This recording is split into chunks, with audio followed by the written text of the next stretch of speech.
Hey, what's going on YouTube? In this video I'm going to show you to take your voice, save a file, and export it. With this you're going to be using Audacity.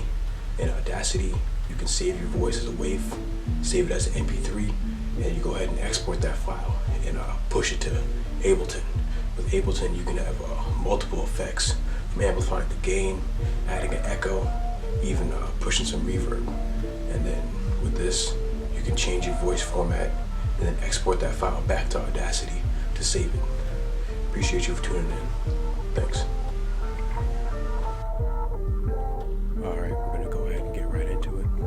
So like I said, first things first, you're going to open up Audacity and then save your audio in there. So this is what I got so far.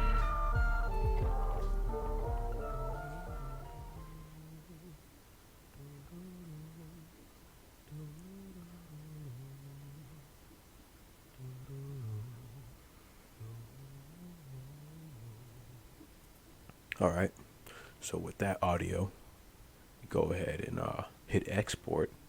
You can save it as an MP3, you can save it as a WAV, as you can see, and from there, when you export it, to get this file into Audacity, you go ahead and add folder, and then wherever that was saved to, you add that folder, and then it will be in here. This is that exact same audio file right here.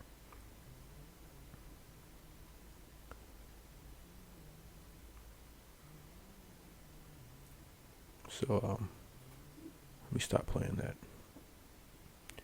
To make that into a device, you insert audio, or you can insert a MIDI track. I use it as a MIDI, that way I can control it better. And then you just drag and drop this bad boy right there. I'm using Ableton Live, so sometimes it gives me error messages. Drag it down here, and then to add different effects, you go down to audio effects here. I have a few presets I like. Add a little reverb, add a little delay, and you can even add a chorus to give it more volume. And that's exactly what I did. I'll show you the end result here.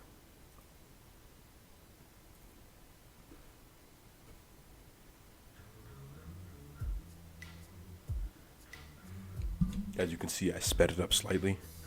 That would make the beat ride.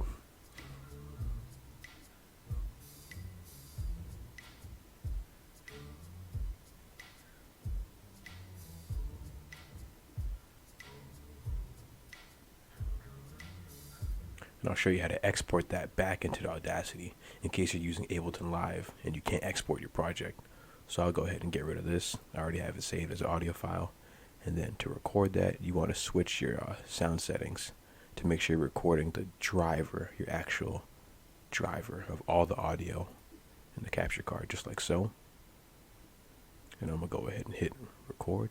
I'm going to play that same thing so you can hear it back. And this time, this is how you export that same exact file from Ableton back to Audacity.